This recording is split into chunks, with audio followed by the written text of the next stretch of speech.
Hey everyone, and welcome back to Final Fantasy XIV, where today it is time to go over the first half of the year's seasonal events for 2026.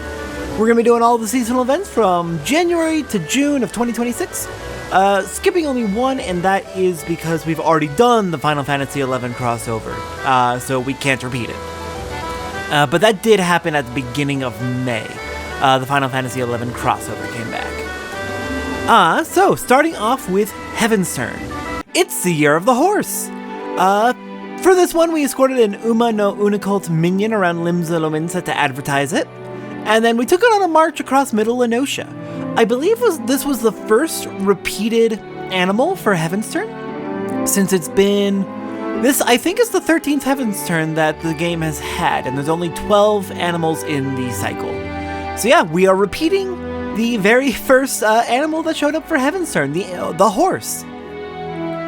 I believe in the very first round of Heavensturn, in the very first year of the horse Heavensturn, it took place, I want to say in, not Gridania actually, I think it took place in the Central Shroud. I was not playing way back then, I didn't start until patch 5.3 in Shadowbringers, so I'm going off secondhand information. But, back then, Harshaphon was actually involved in it. There's a lot of memes out there, or at least among the veteran players, who about Harshaphon's really into horseplay. Yes, in that way. But yeah, we took the Uma no Unicult minion around Limsa Lominsa to advertise, and then we took it on a march across Middle Lenosha. The march was, I gotta say, a little disappointing. There wasn't really much to it. The reward for this event was the Uma no Unicult minion. It is also the return of the yearly Omikuji. I got a good fortune. Very happy about that. Next up is Valentiones. This was the start of the developers trying to improve the seasonal events. There has been a noticeable improvement in most of them. A Moogle tried to use mammoths to make cakes for the events, but the mammoths kind of malfunctioned and went out of control. Instead, we got to make the cakes with parties of up to 4 players, but as few as 1 player, while avoiding mammoths trying to knock us out. It ended up being really easy, but was a nice change of pace. It was fun. It did turn out that the mammoths were enchanted poorly by the Moogle, which is why they malfunctioned, so Moogles, please, just... There's one specific Moogle's trying to cause problems, I guess. The reward was Valentione's cake, which is the one that I think my partner put in the middle of the doorway to our free company house. Speaking of, our free company house has been significantly updated. I'll have to show that off sometime. Clearing out the minigame, which you could repeat, gave chocolates, which could be used as a currency to buy rewards such as Orchestrion Rolls and Glamour. Next up was Little Ladies Day, which was boy bands versus idol groups. We got to attend a concert where the Songbirds idol group, featuring Nashu Makaraka's sister, competed with Pico, the Seneschal Prince from previous years, to see who had the most fans, effectively. This resulted in a fete in the middle of Ul'dah, where we wore a shirt corresponding to our favorite idol, and used new glow-stick cheer emotes to cheer for them. The key to this was to match the emote color to the idols performing, because each idol was color-coordinated. The reward was a set of 4 glow-stick cheer emotes, with more being purchasable using currency that you earned from the fate. Other purchasable rewards include Orchestrion Rolls and Glamour, and a few more of those glow-stick cheer emotes. Very excited about this. But missed out on the first round of glow-stick cheer emotes by like a couple of years. It was part of a previous Little Ladies Day event. These are not the same emotes, but they are very similar. So glad that they brought back at least some form of the glow stick emotes. There was also a repeatable quest afterwards where we could talk to each of the idols briefly. Wasn't really too much there. Nice to talk to them, but not too much interesting to say. Next up was Hatchingtide, where we met an extremely eccentric scientist researching how to put a particularly vicious plantkin down. A plantkin which was interfering with the Hatchingtide egg hunt. We ended up doing a minigame where we got to chop down the plantkin with a scythe. Kind of felt like you were playing as a Reaper, which is a job introduced in Endwalker. We'll get to that eventually. That's one of my favorite melees. Playing optimally meant really optimizing your movement. People loved it. Some people got very good at this event. I got nowhere close. to being great at it. It was fun, but it's very difficult to be like that top tier. The rewards were themed glasses. Purchasable rewards were more glasses. I'm pretty sure this is because the scientist who was researching the plankin got his eyes burned out by the acid that the plants gave off. He should have worn these. Finally, the Make It Rain event. An otter-themed troupe from Othard, including several otters, came to advertise the Gold Saucer. This troupe is from a village that lives in harmony with otters, so they actually know how to speak otter, which is really neat. Apparently Godbird owed them a debt, so they got to show off their talents in helping out to advertise the Gold Saucer. While escorting an otter around, we met some Alamegans who actually helped build the Gold Saucer and got some propaganda for a billionaire about how great Godbird is.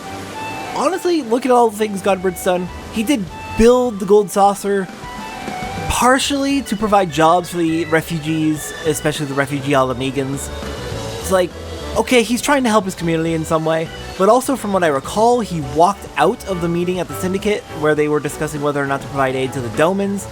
So, if he's not willing to provide governmental aid, but is willing to provide private aid from his own fortunes that he made from making jewelry for the wealthy, he strikes me as the type of guy who really, really believes in that concept of,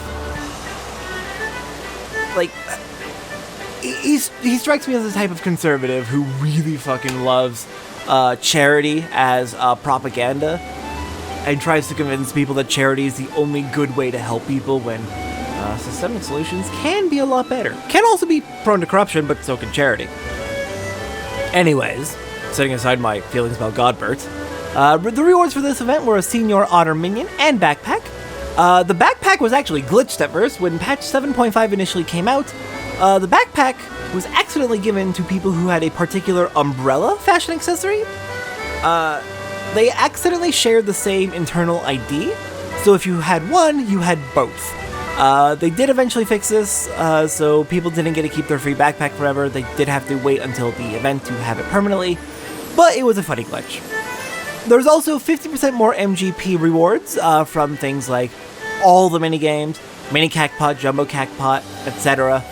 For the duration of the event. Some of the items are also available for like 90% off. Now then, the rewards from all these events.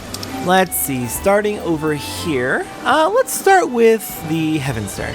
For Heavensturn, we got the Uma no Unacult wishes to embark on a journey with one who is pure of hearts. Next up would have been Valentione's, which was just the cake and glam, so nothing to register from that. From Little Lady's Day, we got all the emotes. So we have Ballroom Etiquette Improper Praise, which is Cheer Rhythm Red, Cheer Light Yellow, Cheer Rhythm Violets, Cheer Rhythm Bright, which I believe is white, Cheer Light Blue, and Cheer Light Green. We'll check out all these emotes soon enough. Next up after that, we had Hatchingtide, which was all the glasses. We've got Painted Eggy Eyeglasses, Party Eggy Eyeglasses, Slim Frame Eggy Eyeglasses, Spriggan Eyeglasses, Chicken Eyeglasses, and Blooming Eyeglasses. Alright, and lastly from Make It Rain, we have Senior Otter, the Minion, and the Senior Otter Backpack. Okay, now then, let's start checking all those out. We'll start with the Minions, of which there are 2, I believe. Uma no Unicult. On the occasion of the Heavensturn celebration, House Forton helped to secure the loan of this unicorn, young to serve as a mascot for the visiting Far Eastern delegation. Though initially nervous to be away from home, the creature is able to find its stride at our side, and there it appears content to remain. The unicorn must have sensed kinship in you from Brea. Next up, the Otter, Senior Otter. This automaton brings the otter to life in the gentlemanly attire of Senior Sabotender, one of the Gold Saucer's beloved mascots. Masterfully crafted by the inimitable Godbert Manderville for an event, it was distributed among select collaborators, with proceeds to go towards otter conservation efforts. See, that's good. I still think it's propaganda. It can be both. It can be good and propaganda. This is the legacy of the very first Senior Sabotender. Alright, moving on to our face wear. Not going to be wearing any of it too long. Just want to double check. Classic, that's what I thought. But we can take a look at it real quick. Oh, right, I still have the virtual mouse turned on. That's why it's having issues. Alright, so there is the painted Eggy. We have the party Eggy.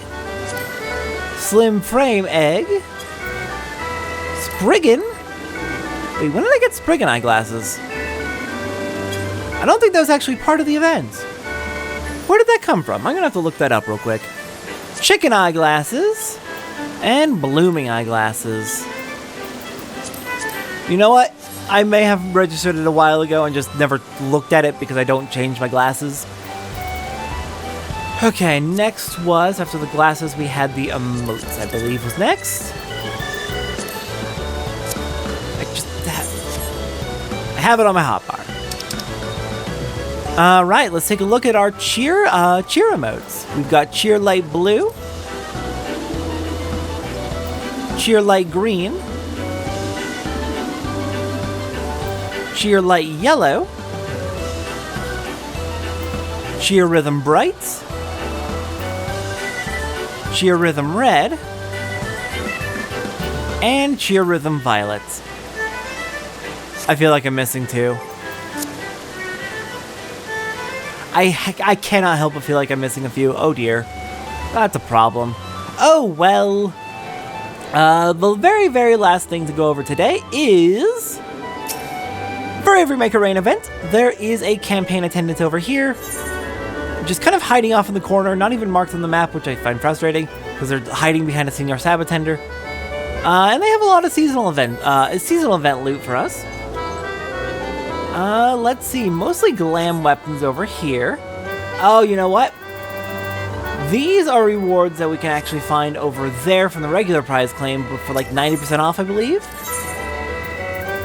Yeah, this is a great place to stock up on your glams if you have not finished them yet. But what we are interested in is... Okay, good, I do have enough. We have a Senorita Sabotender minion here, a Gold Saucer Attendant card, Roland card, and Gigi card. We just met Gigi recently, didn't we? How fun. So, let's go ahead and get those registered into the list to finish off for the day. We've got Gigi, we've got Roland, we've got Gold Saucer Attendant, and Senorita Sabotender. Like 1,000 adorable needles piercing our eyeballs. And checking out Senorita Sabotender, one of the coveted prizes on offer at the Gold Saucer, the Senorita Sabotender is the charming niece of the iconic Senior Sabotender. Each example is said to be lovingly handcrafted by the realm-renowned goldsmith and park proprietor, Godbert Manderville. Sabotenders do not shake from Nanathon. Alright. I believe that's it. That is everything for the first half of 2026's seasonal events. We'll be back probably early 2027, I'm hoping. I'm really hoping it'll probably be one of the very last videos before we move on to Stormblood, or one of the very first videos of Stormblood, where we will go over the seasonal events from the second half of 2026. I'll see everyone next time, as what are we doing next? Let me pull up my list. Next up, we gotta wrap up one last quest for Alexander, just to finish off this tier of the raid series. I'll see everyone next time for that.